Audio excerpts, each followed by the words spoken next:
Hey, what's going on, everybody? I'd like to thank you all for tuning in to the show. Got my homie Tyler with me today. Darnell punk ass decided to get one of his world famous headaches, so won't be having him on the show today, but we could roll without him. But anyway, I'm Trey, and we're coming your way with the 99th edition of the Don't Kill the Messengers podcast. We're going to cover quite a little bit of basketball today, particularly the NBA. About to get into some of these injuries, man. I was telling you earlier, Ty, man, this has just kind of been a weird NBA season so far. Just had the trade go down with Blake Griffin. We'll get into it a little bit, man. But the injuries, we have Mike Conley out for the season. We have, see, who was the other big name I missed? DeMarcus Cousins being out. Yeah, John Wall. Wall's out. John Wall's not out. Yeah. If I'm not out for the season, he's going to be out for like about 2 months, supposedly. Yeah, he's out. Yeah, Kevin Love out for about 2 months. So, and we got Kawhi Leonard with his quad issue, man. So, we missing some talented people so far on this court, man. But particularly, we're about to touch on Wall, Boogie, and Kevin Love. Just these guys and just how their injuries just affecting their squad. We'll start with John Wall first, man.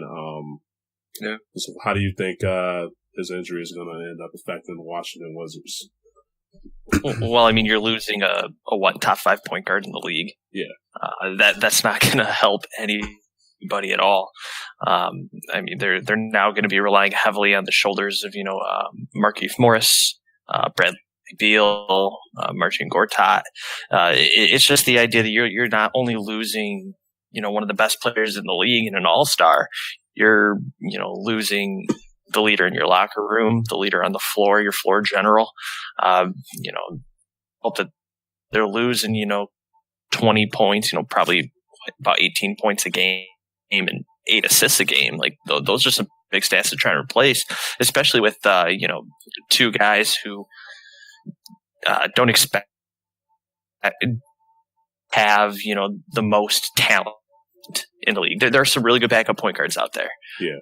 But Tim Frazier and the other guys, Saturansky. Yeah, Saturansky. Yeah, those are just not household names. And it's almost like they're going to just buggy paddle their way through these 2 weeks without John Wall. Yeah. And right now, man, Washington, they currently sit in 5th place. Think they're tied with the Pacers. They're both at 8 games back. You have Milwaukee at 7 with half a game behind them, and Philly, they're 3 games behind them. So have Milwaukee. No, they just had their issue firing J Kidd, but they have Jabari Parker. He's going to be coming back tomorrow. So this team, once they can get clicking, and these other teams getting clicking too. Detroit, they just had a nice little trade with getting Blake Griffin. This Washington team can be in some serious trouble if they don't get it clicking together, man. They could be losing quite a few spots in the East if this team can't get it clicking, just with how close they are with the teams behind them in the conference standings right now. So, a guy like Wall, they got to get it. They got to get together and find a way to get some wins. Absolutely. If they can play 500 basketball until he gets back, I think that's a big time win for Washington. They don't need to go out and go on an 8-game winning streak right now. They just need to stay alive in the Eastern Conference. Because if that were to be a team that can, even if they're 7 or an 8 seed, when the playoffs come around, they're dangerous 7 or 8 seeds ever. Yeah. Just the idea that, John Wall does mean that much to this team. And as long as they can stay in the playoff picture, once John Wall gets back in a couple months, they should be okay. Yeah. Now, what about, we'll stick with the East. What about Kevin Love? This team's already look like they're going in shambles right now with Cleveland Cavaliers.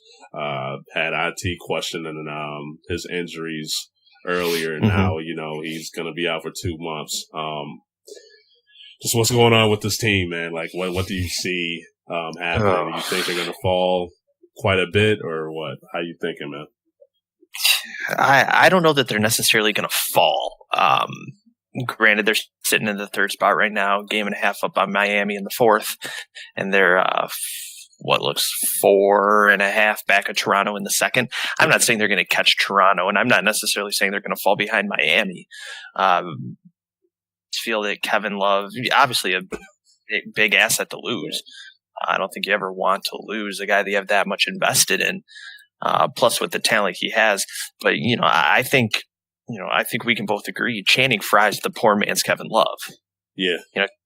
He can shoot the three. Granted, he likes to stand outside a little bit more than Kevin Love does, but can still get inside, can still get those boards. I think they'll be fine with Channing Frye. They'll still be missing, the really good passing ability of Kevin Love and just the experience that he brings. But Channing Frye's been around, so he won't be surprised by anything that gets thrown his way. Even though they have Jay Crowder starting in place of Kevin Love, I still think Channing Frye's still the guy that kind of gets inserted into that role. Yeah, I can agree, man. He's definitely not on Kevin Love's level, but he kind of plays kind of similar way in which Love does, just how he can just be everywhere on the court. So I think he's going to be able to help this team, help them get some points, hopefully grab some rebounds and stuff like that. But he's not Kevin Love, so hopefully that's just going to put some more pressure on LeBron's shoulders. Hopefully IT can step up as well too to just help this team either maintain or try to move up, catch up to Toronto or whatnot. So yeah, absolutely. And just on top of that, I think, I guess in terms of Cleveland as a whole, I wouldn't be surprised if we see more of a LeBron takeover. Yeah. He always finds a way to find another level when we think we're at the top floor. Yeah. Doesn't he? So I wouldn't be shocked if we see LeBron go on a tear for a week and a half, then kind of mellow out a little bit. But, I still think LeBron's going to step up here and really keep Cleveland alive. Yeah. All right. Now we're about to touch on Boogie Cousins, man. My man. Very impressed with how he's playing this year, man. Just had a freak injury, man, trying to go for a rebound after the free throw. And that Achilles went pop, man. It sucks because Pelicans were rolling, man. They were definitely looking like they were a playoff team. They can perhaps still make it to the playoffs, but it's going to be tough missing a guy like him on that court. He was helping ease the load. One thing I was worried about, because one thing I think Cousins did was kind of help take the load off of Anthony Davis's shoulders, because he has been having injuries and stuff like that, just to have a guy that he could rely on a little bit more, just bang a little bit more and just take the pressure off of him and everything. He got hurt now, so it looks like Anthony Davis is really going to have to step his game up, go to another level to see if this team can make it to the playoffs without him. Yeah, for sure. Another big loss. You're looking at 25 points, 13 rebounds. Yeah. Once again, all-star starter. Just not easy to replace. And like you said, he was taking a lot off the shoulders of Anthony Davis. I mean, a guy who's already kind of doing it all for that franchise and doing it all. And like you said, freak injury. It happens. I get it. But, it's always tough to see that happen, especially to a team that was sitting fairly well in the West, only two and a half games out of the fifth spot. So, I actually really liked what they had going. Believe it or not, I actually really like what they just did. They actually today went out and acquired Nikola Mirotic from the Bulls. Oh, really? I actually think that's a really good, I actually think that's I think that's a really good move. Hearing starting to swirl around the Pelicans is Greg Monroe, who was just bought out by the Suns as well. Yeah. I think those, he'd be a good fit. I think they both would be good fits there. I mean, they already got Mirotic, so I don't know if they want to go out and try and, get Greg Monroe as well. Mirotic being able to stretch the floor a little bit more, Greg Monroe a little more under the basket, mid-range game. But, I think Mirotic will be a great fit there, stretch four or a big three if they want him to. But I actually really, really like that move. He'll be able to make up for some of the points. He can easily go out and average 14 a game. Yeah. In a game.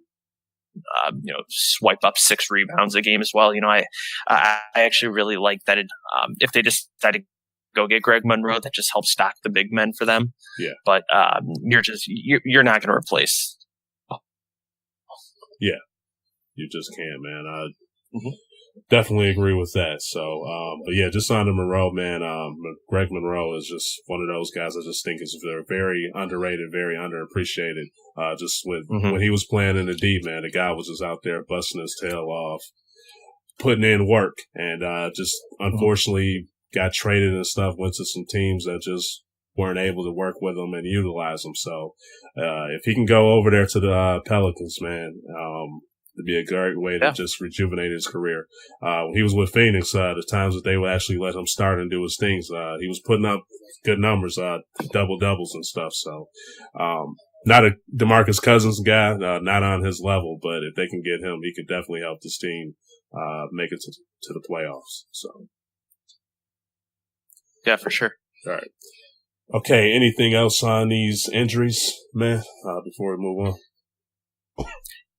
Yeah, I guess just real fast, like you touched at the beginning with some of the other big names we've had go down with injuries this year. D'Angelo Russell missed a lot of time in the first half. Gordon Hayward went down game 1. Jeremy Lin also went down, I believe, game 1. Just some really good talent this year has been, it sucks, but as Darnell says, those are the breaks, or them's the breaks. Yeah. All right, man. Now we got to get to this Detroit Pistons trade. Acquired Blake Griffin, man. How do you feel about this trade? It was Marjanovic, that's how you say his name, and Avery Bradley, and some draft picks for Blake Griffin. Tobias Harris as well. Tobias, yeah. What do you think about this trade, man? You think it was a good move on the Pistons? You think they actually took an L, or how do you feel about this? Face value, I like the trade. Anytime you can trade for a stud like Blake Griffin, you're doing something right. Yeah. I don't think anybody is going to say adding Blake Griffin's a bad decision for your team. What I do like about the trade is I do like that once again, they got an all-star. They got a guy who's going to go out and be the guy, hopefully alongside Andre Drummond. They can just cause havoc down low for a lot of teams. And good thing about Blake Griffin is he's, especially over the last couple of years, really started to take a lot of ball handling duties. So he's kind of that big man that handles the ball up top, stretches the floor, hits an occasional outside shot, but does most of his damage down low. So adding a player like that is always good. About it is they traded for a player who I believe has 4 more years on a contract. Yeah. A lot of money, but you can keep him around as long as you don't deal him. Yeah. So we can have him for a few more years. Hopefully, in the offseason, lure a couple free agents to come our way. Yeah. Could lead to something pretty special for Detroit. I'll make another point later that I'm thinking, but what I don't like about the trade is I feel like the Pistons gave up. They gave away some good pieces. They gave up a little bit. Yeah. I mean, Avery Bradley, one of the best defensive guards in the league. Yeah. Tobias Harris is definitely one of the. I mean, in my opinion, I think Tobias Harris is one of the NBA's best bangs for your buck. Yeah. He's a guy that can go out, average 10 points a game, get you 5 to 8 boards a game. Shoots a pretty good percentage, and just as a good role player team guy. Yeah. You're not going to go wrong with Tobias Harris. I liked him back when he was in Orlando. Yeah. I don't like giving away the pieces we did, but I also understand if you want big, you trade big. Yeah. And that's what the Pistons did. They basically put all their eggs in one basket and went for it. I'm happy they didn't have to give up Drummond or Jackson. Yeah. I've said it before. I think Jackson's the heartbeat of the team. We've seen their record since they. But what Detroit are doing is they can start asking the question: what will we look like fully healthy? Yeah. Because we'll look until Jackson gets back and starts playing alongside Griffin, and I think this team could be dangerous. I think they could make a really good run here in the second half. Yeah. You basically just covered a lot, man.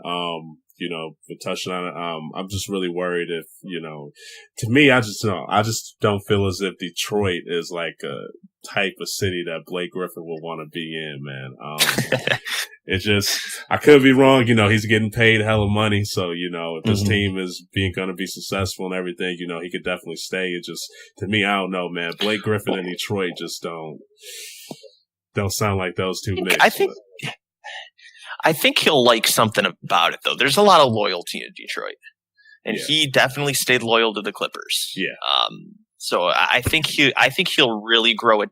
I don't want to say he'll grow attached, but I think he'll really hold on to this Detroit versus everybody kind of mentality. He'll really feel the city come behind him. Think it's Detroit sports he'll like, maybe not necessarily Detroit. Yeah. But I think Detroit can keep him around for a little bit. So pretty exciting. Yeah. What did you, just a question for you, what did you think of the timing of the trade? It seemed like I was the Pistons were interested in him, and then like 5 minutes later they made the deal. It just seemed like it all happened so fast. It was shocking is really what it was. Yeah, like I thought they would have probably stretched it out and waited a little bit more closer to the deadline and everything. It just, like it just, the news came out, it just boom, deal was accepted. I would have taken a little bit longer time, man, just because this Pistons team has really been impressing me this year. They were playing great basketball. Then, you had my man Reggie Jackson. He went down and team took a turn for the worse. Reggie Jackson was helping his team out a lot. And like you said, man, Tobias Harris was stepping his game up as well. And Avery Bradley, just some good pieces that was helping his team be quite successful this year. And could have made a stretch of the playoffs and could have made their mark in the playoffs. But just to me, it just seemed like they kind of rushed it a little too bit. Like they were just like, oh, Blake Griffin, deal. To be fair, though, it seems like he's brought this team a little bit of an energy. They go out and they beat Cleveland pretty handily the other night, without Blake Griffin too. Yeah. So that was really surprising that they were able to beat Cleveland. I thought that would just be a quick L. But, I also look at the stat line tonight, 3.5 minutes left in the game. It's a tie game, but every scorer is in double digits, or every starter's in double digits. Blake has a double-double. Drummond has a double-double. And that's what they're going to need every night. Yeah. They're going to need that constantly in order for this team to really move up the standings in the Eastern Conference, get back inside the top 8. Yeah. And, I think ultimately, we could be looking at this team as, I don't necessarily want to say a top 4. I think that's a lot of ground to make up for the Pistons, but they could easily, I think, fall into that 5. And once again, I think the Pistons, once healthy, would be a very dangerous 6 seed. Very dangerous. Yeah. Just too, man, Blake Griffin is just such a freak athlete. Just really want to see what Stan's just going to have in store for him, man, because like the last big freak athlete that Stan had was Dwight Howard, and Dwight was putting up big time numbers on the Stan. So just put them to the finals. Yeah, with him and Drummond. Drummond's doing this thing too, man. I just really want to see what he will have in store for these two bigs, man, because those two can definitely wreak havoc. In the NBA, if they can learn how to be cohesive together and everything. So absolutely. And the thing is, the good thing for Detroit is to a pretty good big man. Yeah, very true. All right, man. Anything else on this trade, Ty? It's exciting. That's for sure. Haven't been excited about Pistons basketball like this in a while. Yeah. All right, man. Just that we have the trade deadline coming up on the 8th. Just who are some other players that you think will get moved before the deadline? Yeah, one name that really sticks out to me, more so than really any. I don't necessarily want to say it's just because it's been publicly said, but I really do think Kemba Walker is gonna be on the move. Where I don't know. It's going to be tough to say. We see these ankle injuries with, a player like Reggie Jackson, where they say 6 to 8 weeks, and that turns into 10 weeks, then turns into 12 weeks. Yeah. So report was going to be longer. I thought the Pistons were going to make a move for Kemba Walker. I really did.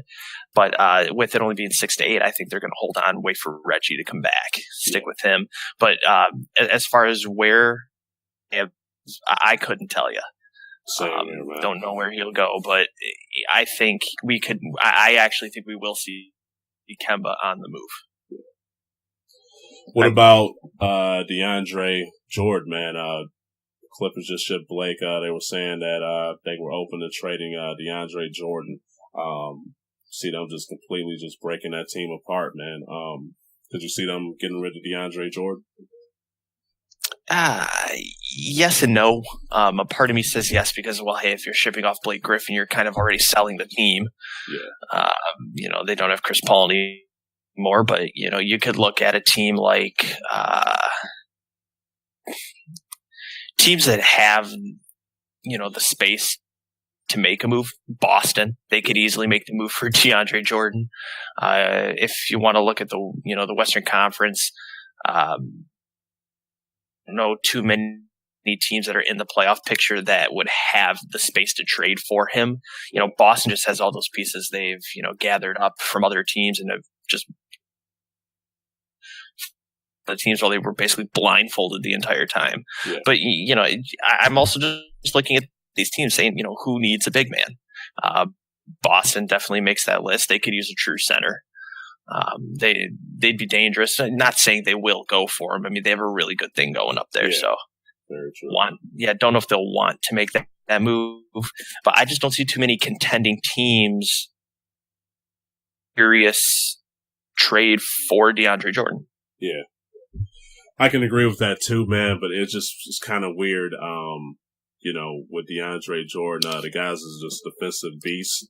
But I think there's just a lot for him to improve on offensively. I just can't really see him truly being the centerpiece for the Clippers. So I don't know if they just want to hold out and take the L this season and see if they could bring in like a LeBron or something next year to help him out and keep him just because he's just such a great defender and whatnot at the center position. But if they just want to maintain and like keep this guy, have him be their centerpiece player that they're going to build around, I just can't really see that happening. So it's and I'll also just throw in, I don't think just because they hold on to DeAndre Jordan means they're taking the L.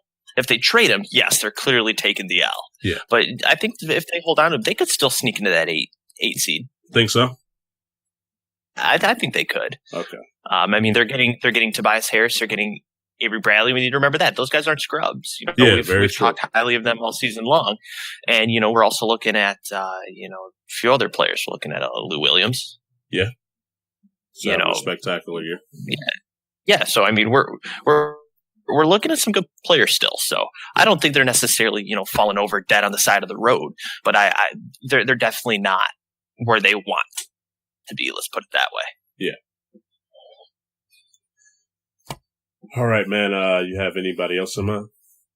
No, not really. I mean, at least for high-profile players, I think a lot of them are staying put unless something bizarre happens. Yeah. But I think DeAndre Jordan and Kemba Walker are the two high-profile. Yeah, I can agree with that. Nobody else really coming to mind right now. All right, man. Just so far, man, who would you say your leading candidate is for Rookie of the Year so far? You would give it to Ben Sim? I don't know. It's pretty tough. I mean, Donovan Mitchell's killing it. Having a really good year, solid, consistent. But I mean, Ben Simmons is very consistent too. Now I think we would be looking at probably Ben Simmons one just because of the politics of it all. Yeah. We're looking at a former number one pick, a guy that's been, highly publicized all year long. I'm not counting out Donovan Mitchell. I'm not counting out. It's going to tell a big story. Yeah. But I won't count out Donovan Mitchell. I won't even count out Jason Tatum or Kyle Kuzma, depending what happens in the second half. Balling, I mean, there's a lot of rookies that are playing fantastic basketball right now. But we don't want to credit it often, but it's just the facts. I mean, a lot has to do with the politics of it all. Who's a good face for the NBA? Things like that. So would I say Ben Simmons is probably the leading candidate? Yeah, I do. But I think there's people close on his heels. Yeah, I feel the same way, man. Like if I had to pick, I would pick Ben Simmons, but hasn't.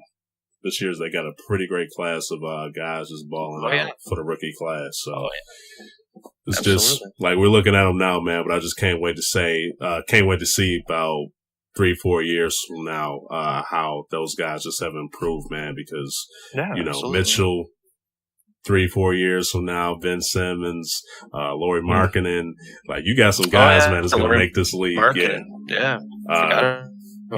Just going to make this league just exciting to watch, man. This has just been a fun class to watch. Yeah, definitely. Couldn't agree more. Now, what about who would you say is your MVP candidate so far? Yeah. My leading candidate personally has to be James Harden. James Harden? Killing it. Yeah, just killing it. What the other night, he had a 60-point triple-double. That's ridiculous. Yeah. Just on and it's, to me, it's not just the fact that, he scores a lot of points. He gets a lot of assists too. I mean, he's on a good, don't want to discredit the players around him, but he's the catalyst. He's the straw that stirs the coffee. He literally is a complete player. Yeah. Defense, offensively, he's a complete player. But I'll even say, though, his defense is getting a little bit better. It's not as big of a joke as it used to be. Yeah. But, I think just what he's doing offensively, where the Rockets stand in the Western Conference, once again, it's kind of the politics in it all. Teams with better records, theirs will be higher in the MVP race than, lesser teams with star players. Yeah. Stats. But team success has a lot to do with it. So right now I would say leading candidate would be James Harden, probably LeBron, and second with Steph in third. Okay. I'll throw in a name, another guy, Kyrie Irving. Just really impressed with his play so far this year. I was not expecting him to have Boston in a position that they are right now, just with the whole Gordon Hayward injury. I was like, man, this guy might have bit off a little bit more than he can chew when Gordon went down. But they've been clicking, man. They've been getting the W's. They're looking like they're the best team in the East right now. Those guys are just fun to watch. So I would throw him in there too. Just how spectacular he's been playing, just how he has Boston clicking right now. For sure. Yeah, I would say another guy to be out on the lookout for, if he can be healthy, the rest of the season, just would be Anthony Davis, just because his stock went up like crazy now, just with the whole Boogie Cousins issue. So he really pad the stats. Yeah, and like I said, if he could get them in a good playoff position too, I think his name will be in there too. So. Good guy, but I like the James Harden pick, man. That's a good one. Now, just looking at the teams with how they've been playing right now, who would you have for your NBA Finals so far? Yeah, as much as I think we've started to raise Boston's stock more and more each time we talk about them. Yeah. I think they're head and shoulders in the East. It's tough to say that they are that far ahead of Cleveland right now, but they just are. Yeah.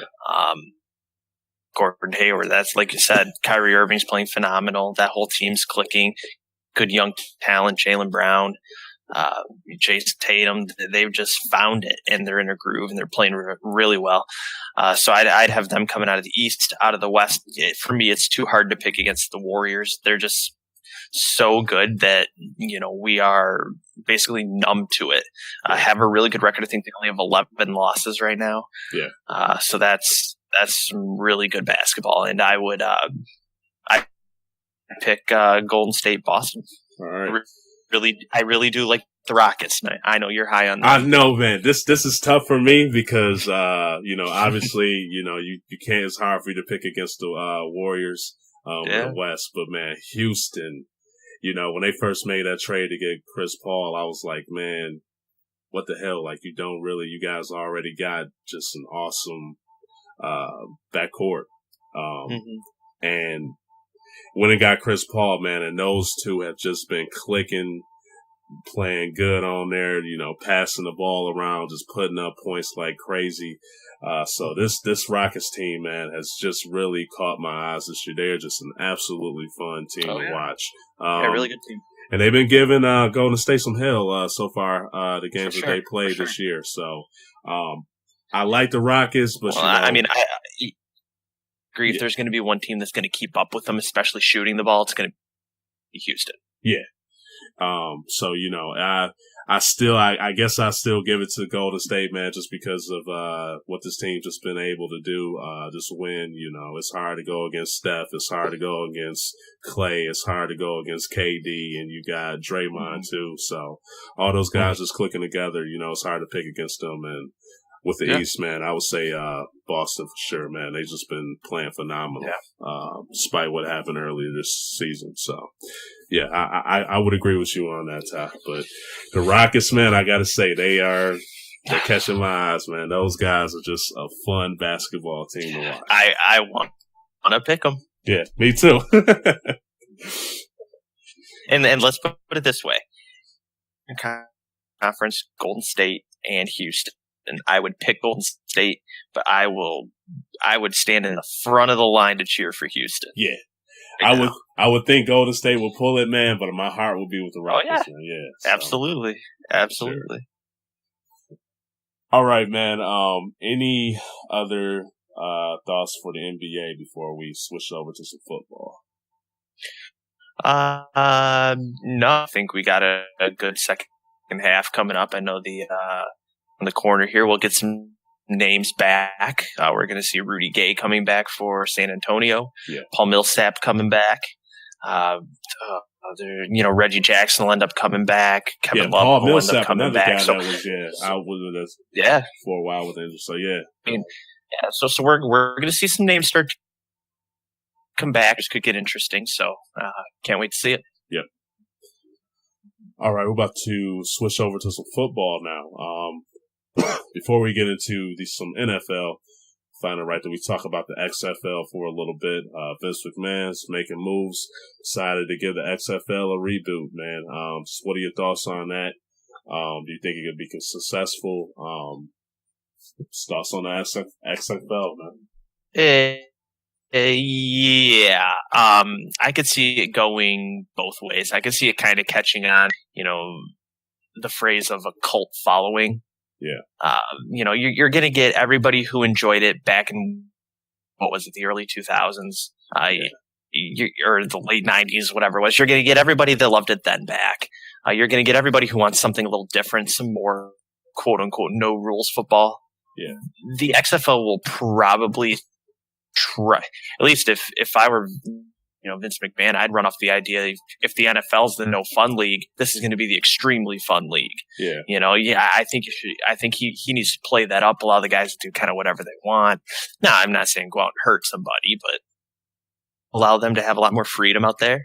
And, I think it'll be at least a fun watch. It'll be something a little different from, just the regular football. The only concern I have with it is going to be the viewership. I think it's going to be pretty high to start because everybody's going to be interested. Then they're just going to realize it's not that good of football, and by the end of the season, they'll like when it originally happened, man. When it first came out, numbers were crazy, and week after week, it went down. Yeah, so it's kind of my take. I think it'll start off pretty hot and it'll cool down. Yeah. I think right now, man, I think this was the good time for Vince to consider rebooting it, man. Just what's going on with the NFL in terms of their numbers dropping. You have a lot of people out there just protesting it, just due with the stances of, with Colin Kaepernick, the whole issue with the flag. Just some people just not interested in the games anymore.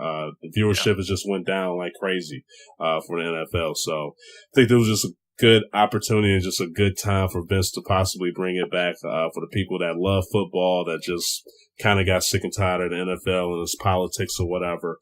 This is going to be a good time for him to just get some more viewers to just follow his sport and his brand. So, no, it comes out in 2020.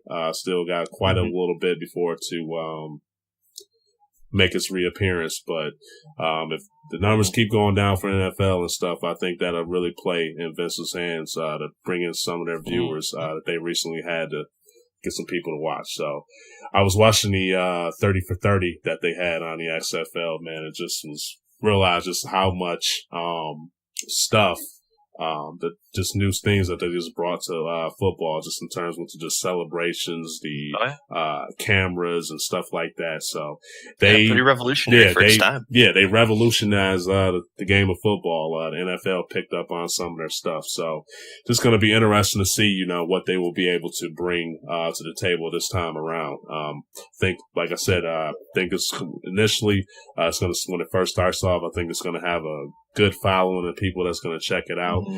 Big question is, what is he going to do to help maintain that? Because the the time football players, they're going to be going to the NFL, so they're not going to be getting the cream of the crop and whatnot to come to their brand. So what can he do to just keep people to keep watching the game? Just interested to see, but I'll check it out, man. When it comes back on, I'll be checking it out. Sure.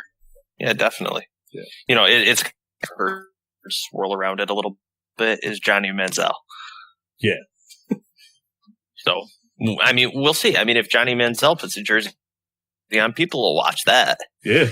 So the thing is, maybe what can he pay some of these guys? Stuff too, so. That's what I'm saying. What are they going to be able to pay these guys to get them to put a jersey on? Yeah. It'll be interesting to see, though. It'll be interesting to see.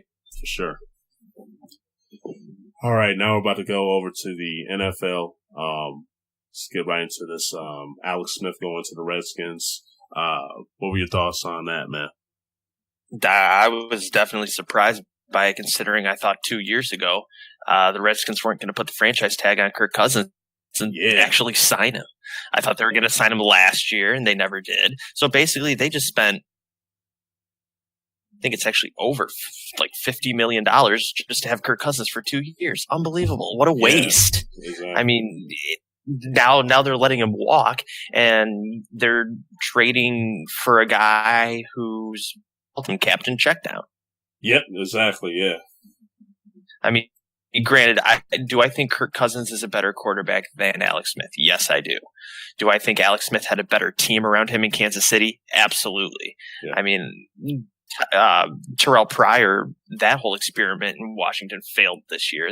He had a bad year, terrible year. Yeah. Where, Rick Hill, Kareem Hunt, you're running, it's a way better situation. Yeah. And I get it. You need a quarterback. You're probably not going to keep Kirk Cousins anyway because they couldn't put the franchise tag on him again. Yeah. You get it. I get it. You're going to lose him, so go trade for somebody. That's fine. But Washington is definitely getting the short end of the stick kind of all the way around financially because they already blew it with Kirk Cousins twice. And then, Alex Smith, good quarterback. Really good touchdown to interception ratio, threw for quite a few yards this year, but don't see this making Washington a better football team. Yeah. I agree with you, man. I think they should have stuck with, try to keep, Kirk, with all them franchise tags they placed on him and everything. It looked like they should have just made the move and kept him. Like I said, I think he's a better quarterback than, Alex Smith. He's a guy,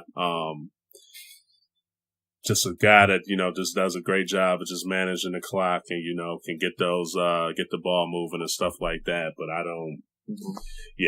just don't really see him making that much noise in Washington. I think that was just a bad move on their part. They had the opportunity to keep, Kirk a couple times, with those franchise tags and stuff, and they blew it. So, yeah. Sure. Now we do need to show, the respect where it's due. Alex Smith is still, a pretty good quarterback. Yeah.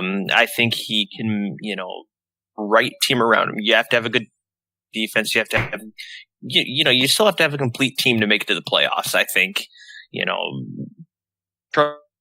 we know you need a complete team to get there. Just a quarterback isn't going to do it for you. But Alex Smith is a playoff level quarterback, quarterback that will, get down the field, not win you the game, but definitely won't lose you a game. But I think Alex Smith's still a good quarterback. I think Washington's going to, I just don't think they're advancing at all. And if they're anything like they were last year, those fans will not be happy. Yeah. They'll be, about a 500 football team. Yeah. And what they're going to be, because the defense is okay. Special teams isn't anything special, pun intended.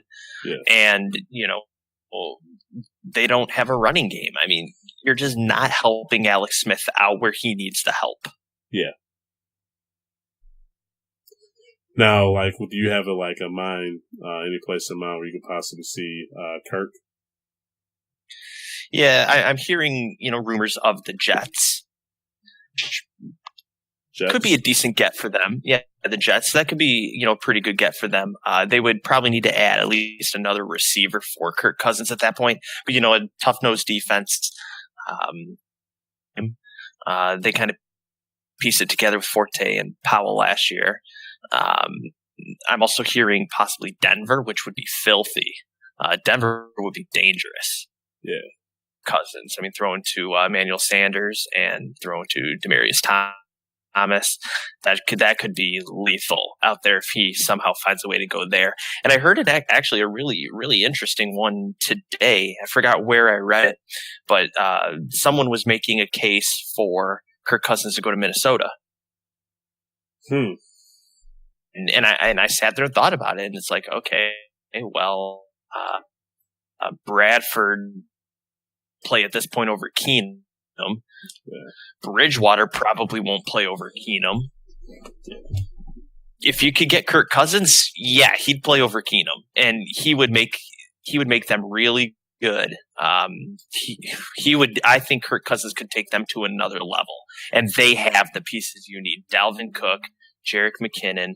1-year deal, but if you can find a way to keep, 2 of the 3, you'll be just fine. Yeah. Stephon Diggs, Adam Thielen, Kyle Rudolph, and that solid defense, that's a Super Bowl contender. Yeah, that could be helpful, man. They were 1 game away from the Super Bowl, man, and get a guy like that can get the chains moving and points on the board. That could help. Was it just a clickbait article? Yeah, it probably was. But but seriously, if you sit there and think about it, they just have to be willing to pay him. Yeah. Know where they are compared to the cap and all that. But considering you have not playing for a lot of money, and that's a young team, so a lot of those guys are on good, cheap contracts. Yeah. So it could be possible. Could be. But I definitely think that was the most interesting one I heard. Yeah. All right, Ty, man. What are your thoughts on the Super Bowl? Oh, I don't know. Not a lot of glitz and glamour around it like we usually see. Yeah, I was about to ask you, man. How do you think about the, just the feeling of it, man? It's, it just doesn't seem like it's been. Oh, it hasn't been hyped up and everything. No, not at all. Not at all. Granted, I think some of that has to do with it's the Patriots again. Yeah. Some of them people want to see them lose. A lot of people pick the Eagles to win this year. I also think it has to do with Nick Foles as the quarterback for the Eagles, not Carson Wentz. If Carson Wentz was still the quarterback, for the lack of not finding a better analogy, people would literally be over Carson Wentz, and I mean literally all over him. They would be all up on him if he were in the Super Bowl. He caught the league by storm this year. They fell in love with him, and I think rightfully so. He was having a fantastic year until he went down. Yeah. But I just think instead of not made this a super exciting Super Bowl, it's the Patriots again. Carson Wentz is out. And you're leaving yourself with basically the dark side of the NFL and the Patriots against a team nobody's really excited about in the Eagles. Nobody really even saw, having that big of a season, I don't think, before the season. Well, and I think, a lot of people are still asking the question, is this team that good or was it all Carson Wentz? I mean, yes, Nick Foles won 2 games to get him to the Super Bowl, but looked terrible in 1 or so. Yeah. I don't know. I'm not sold on him. And that's what it boils down to for me. And I don't mean to jump ahead to your next point real quick, but we can kind of combine the two. Quarterback play is going to be massive. Yeah. Quarterback play is going to be massive. I mean, we're looking at an inconsistent Nick Foles that we've seen. I think he started 4 games this year, maybe 5. And we've seen 50-50. We've seen terrible Nick Foles. Yeah. And let's just say he can't afford to be terrible. Can't afford it. Yeah. As to where, Tom Brady got the stitches removed from his hand. Granted, I don't think it bothered him last week or 2 weeks ago against the Jaguars, so I think he'll be just fine. Yeah. I'm not too worried about Tom Brady. It looked clean, looked good. And I think all he's doing now that the stitches are out is feeling that much better. But, Tom Brady's had his success in the Super Bowl. So we're going to see quarterback play being if Gronkowski plays, that only benefits. Has there been any update on that him much more yet? Did they? Yeah, he's practiced. Okay. I think they're kind of waiting till late in the week to actually clear him. Yeah. I don't think they've straight up said he's playing in the Super Bowl. Okay. But I think they'll wait until Thursday or so to make that. Or today is Thursday. They'll probably wait till tomorrow to make that decision. Tomorrow, or they'll make them a game time decision and draw it out and make it all. Everybody is Gronkowski going to play, stuff, but build that suspense, try and make some hype on it, but bad Nick Foles, it could be very ugly. But the thing is, we've seen Tom Brady have flashes this year where he's looked. Eagles have a good defense. I was just about to ask you, man. Defense wins championships, Ty. You think that defense can pull it together? Here's the thing. I think Philly has a better defense than New England, but the New England defense just knows how to make the play when they need it. Yeah. And I think that showed against the Jaguars 2 weeks ago. Their Jaguars are starting to move late in the game, and they deflect that pass on 4th down, and it's game over. I mean, I don't know how the Patriots continue to do it when everybody says, "Oh, this team isn't as good as last year's." I feel like every time they've made it to the Super Bowl, it's this team isn't as good as the last one that made it. Yeah, and they always find a way to get back. I mean, I don't think people are actually realizing that have the same record as the Eagles. They both went 13-3 in the regular season.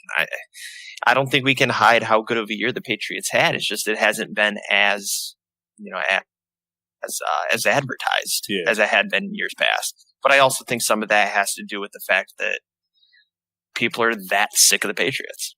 Good point. I don't think there's any way around that. I mean, how many people are you talking to about the Super Bowl? And they're like, yeah, I'm picking the Eagles. I'm tired of the Patriots. I hate Tom Brady. I hate the Patriots. They're there again. I feel it's fact among the fans. I feel like it, man. But then too, I'm a Bama guy too, man. It seems like Bama every year they be on there. So it's like, and I really hate when my squad, seems like they've been doing, So if you win the games, be there. Yeah. I don't care if you've been there once or 100 times. Yeah. And, if Tom Brady is going to get his 6th ring, this will probably be his time to do it. Yeah. Here's a question for you. If he gets the 6th ring, is he the greatest quarterback of all time? So Montana in the ring count. Montana does have it's it will forever be the Michael Jordan argument, except this time someone's passing. You know what I mean? Because then everybody's going to say, well, Montana was 5-0. Opinion, Brady, at this point, Brady would be 6-2 in Super Bowl. Yeah. That's phenomenal. Yeah, man, you can't really go against that, so. Yeah. I mean, if he wins this one, I have no problem calling him all time. I already have no problem calling him that, to be quite honest with you. You think he's like, in your opinion, is he already the greatest of all time in your opinion, or do you think he's up for discussion, or what? In my opinion, I would say yes, absolutely. Okay. I'm still open for the discussion on it. I'm not like closed-minded to anybody who wants to say Montana, but I just need to realize the tape I've seen on Montana. You know, we didn't get to watch him. The tape I've seen, you know, fantastic quarterback, really good. Always came up big in the big moments. But just what I've seen years, especially as of late with the weapons he's been able to do it with, just unbelievable. I mean, who else is going to take Amendola and Edelman, 3 receivers, and go win a Super Bowl? Who else is doing that? Yeah. Nobody. And I don't think anybody ever has.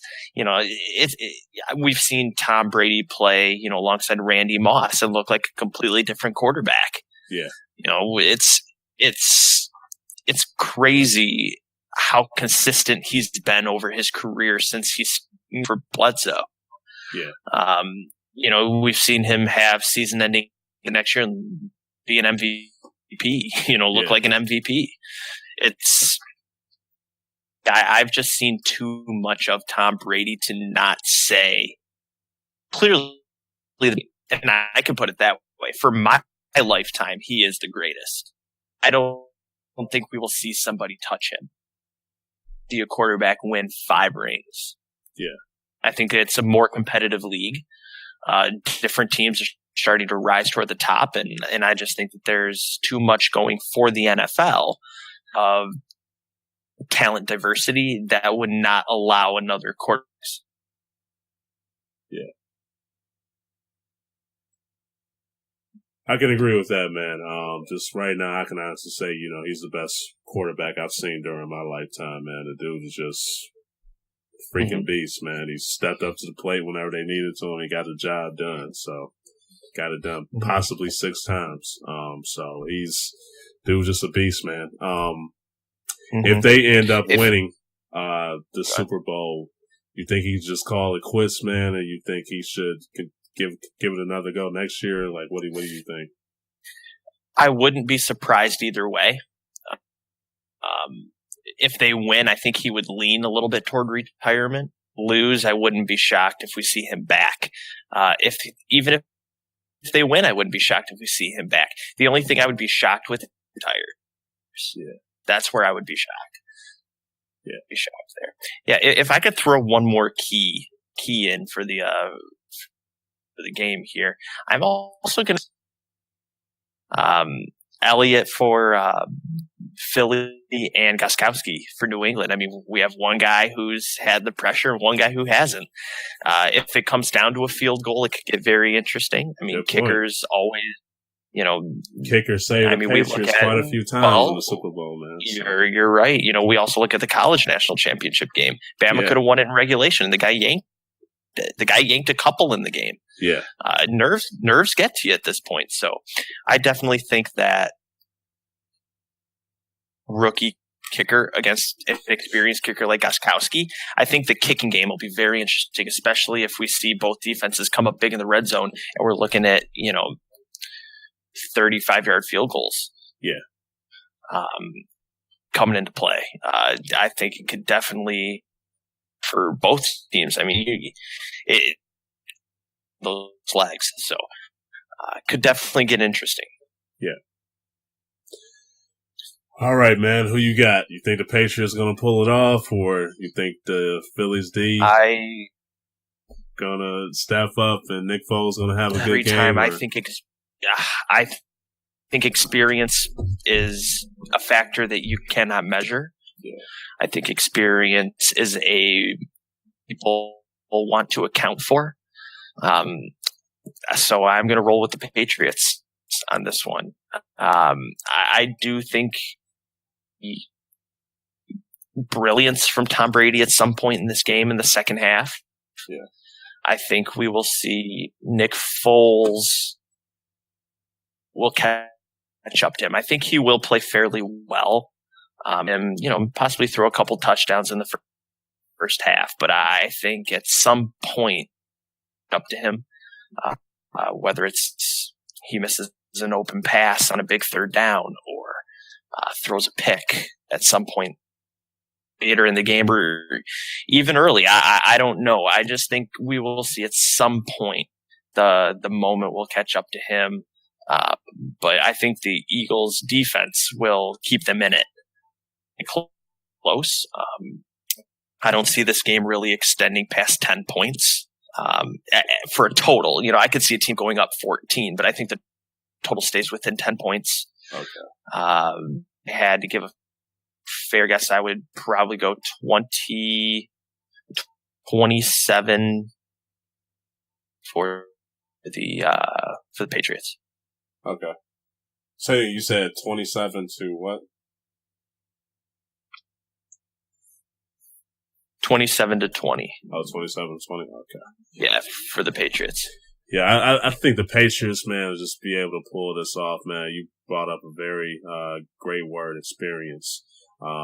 Tom Brady and Belichick, man, they've seen it all, especially last year, man, when they had that oh yeah half that was epic. First half. Yeah, they were down, they counted them out, they found a way to pull it through. These guys are going to find a way to pull it through, in my opinion, man. So I think the Patriots are going to pull it off. My goodness. I mean, I say defense wins championships, man, but oh my goodness, Foles. Oh God. I'll say 27 to. Oh God, can I really? I'll say 27 to 10 Patriots. Man. Ooh, I don't know. Yeah. The point I think you raised there is I do think this Patriots defense is better than people want to give them credit for. Yeah. I saw a stat at one point. They were like close to last in the yardage allowed, but they were close to the top of the league in points allowed. It was incredible. Oh, yeah. So, I mean, their defense gets staunchy in the red zone, so defense can force a few turnovers, make some big plays, get some big stops. Yeah. Hear you, man. 18-point victory. Yeah. But we'll wait and see. Is a blowout one way? It would be the Bills, though. Yeah. I don't think we could see. I don't think we'll see the Eagles blow out the Patriots. I just don't see it. Yeah. Do you think, man, with just kind of how this is set up, do you think this could be one of the, possibly one of the worst Super Bowls that people could have seen in a while? Because Nick Foles, Carson Wentz this could be one of the best Super Bowls. Yeah. Unfortunately, and to be, a knock on, it's just the fact that he's not Carson Wentz. He's not the guy that the league fell in love with. Yeah. He's not the guy that will re-record. It's just the fact that he's not Carson. But yeah. Tom Brady saved the Super Bowl. Yeah. Him leading a really good drive with about 2 minutes left saved the Super Bowl. Yeah. If it were Blake Bortles in an absolutely worst Super Bowl I would have ever seen in my life. Even though the game could have been good, but I would sit there and say, this is the worst quarterback duel I've ever seen in a Super Bowl and the worst quarterback I've ever seen win a Super Bowl. So definitely saved the NFL some face there. If it would have been Jags, Eagles, or even Jags, Minnesota, I still think it would have been pretty bad. And I think ratings would have been fairly low. How do you think the ratings will be for Super this Bowl, but I think they'll be average. Average. Okay. I don't think they'll be fantastic, but people will still watch the game. It's the Super Bowl. Yeah. They always do. Yeah. All right, Ty, you have any final thoughts, man, on NFL, NBA, or anything? I'll just throw it in real fast for the NBA. Pistons hiring Blake Griffin 1-0 with him on the floor. Yeah. So that's fun. Close win over the Grizzlies tonight. Yeah. Can't wait till Reggie gets back, man. He could be fun. They could be fun. Yeah. Yeah. And then in terms of Super Bowl Sunday, always a good time. Yeah. Hope everyone has somewhere and someone to watch the game. Eat some good food, enjoy the commercials, enjoy the game, and hopefully we'll have something. Yeah. Just one thing too, man. We're in February. 1 month away from March, man. I can't wait. Oh yeah. It's it's taking its time. It's gonna be here before we know it, man. So I can't wait for March Madness to start back up. So still got a little bit to go, but it's just gonna be fun to watch. Yeah, I know we didn't talk college basketball this week, but Trae Young dropped. How much he dropped? 40. Oh, wow. If Oklahoma's on, you got to watch him. I know, man. Yeah, I didn't see that one, but yeah, whenever I see him on, man, that guy is. I mean, he's right now leading player for AP Player of the Year, and college basketball always shapes up pretty nice around this time of year. Yeah. So shout out to Avery Johnson, man. He's slowly turning that Alabama basketball team around, man. They were able to get the win over Oklahoma, so absolutely. Be interesting to see what they can do. Going forward. That's the fun of college. They can win. Yeah, for sure. But all right, guys, I appreciate you all for checking us out. You can find this podcast on iTunes, Stitcher, YouTube, SoundCloud, Google Play, many places. Just hit us up in that search engine. Don't Kill the Messengers Podcast. Also, feel free to check us out on Twitter at DKM_cast. We'd love to just hear from you guys on there. But till then, man, we'll catch y'all on the next episode. Peace.